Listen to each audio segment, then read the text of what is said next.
And here we are. It's week 5 for Moda Blockheads, and it's a great block. I think this is absolutely adorable. So check this out. The pattern, which is free online, the link is right below, is called Glimmer. But what you'll appreciate is the great diagram. It's easy to follow. There's incredible instructions all the way through, and then there's even a coloring page, so you can play with different ideas if you want to either make multiple blocks or try and decide which way you want to go. So I have these two finished, the 12-inch and the 6-inch, and both sizes are included in the pattern. You've got all the information right there. And in honor of the upcoming Valentine's Day holiday, I had to make a cute little pink one too. So let me show you how this block goes together. It really is sweet, and it's so easy to make. Oh my goodness. Let's see. I want to show you how to make the no-waste flying geese. And that's the block that gives us our triangles around the rectangle for a star. And so what we do, let me just show you here, is we have our large square and then 4 small squares like this. And we put our first 2 on with lines that are drawn from side to side, corner to corner, and then we do a 1/4-inch seam on each side of that line that we drew. And I always give it a good press. And you know, I press this from the back.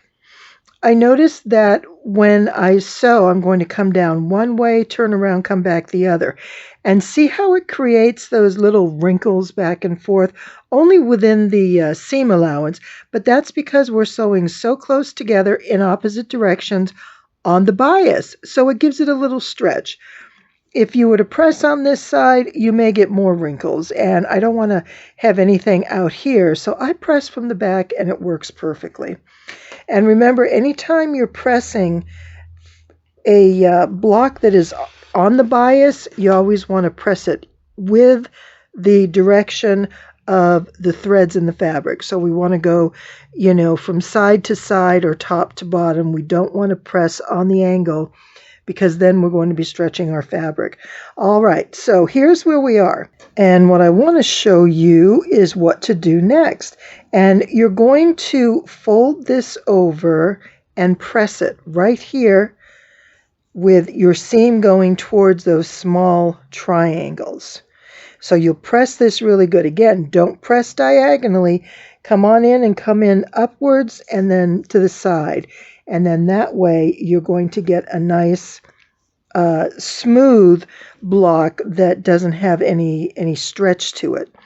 And then this block, which has the diagonal line, will line up here on this one, and we'll do the same on this one. But what I want to show you more close up is a couple things about how this works. So let me get all my pieces and parts here. So here's one I did, and what I do when before I even start trimming anything is I clip those little points off. It just saves me time from doing it later, and it's kind of cleaner, I think, to get it done now. So here's where we are. We put these two together, we sewed down both sides, and then we cut it in half. The really important part here is when you line this block up, you line it down at this corner, is that this corner be right in the middle. Whoops, I can't hang on to it and align it at the same time. There we go. We want this corner to be in the middle because this is your seam allowance. Your seam allowance is actually going to be marked by this point where the valley is, where those two fabrics come together. And then once that's done, you're going to cut it in half. And the fun is opening these out and seeing how pretty they are, because they do look wonderful. And you've got these nice points. And what's great about the no-waste flying geese is you have your squares, side squares here, sewn at an equal distance all the way around. So your blocks are really well put together in that the trimming is going to be much easier because you're going to be able to align right up in those corners. You see how the seam comes right out to that corner.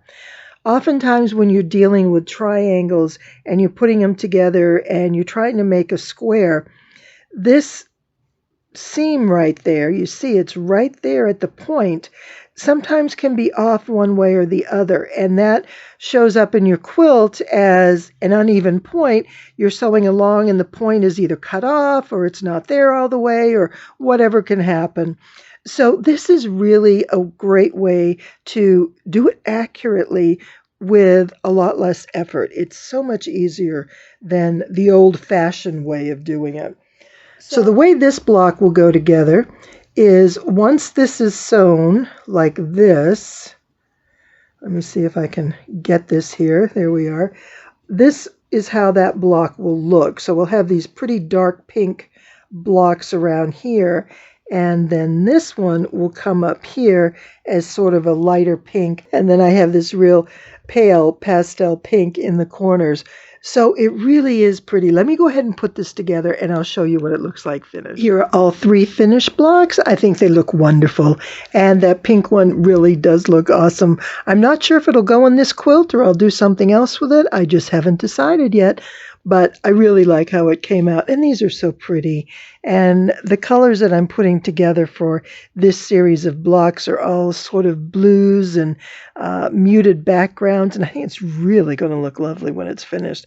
All right, so here we are. This is week 5. We have the blocks finished. I hope you're working on yours. Make sure you get the free download for the pattern below down in the description. You don't want to miss out on that. And I will see you next week when we do this again.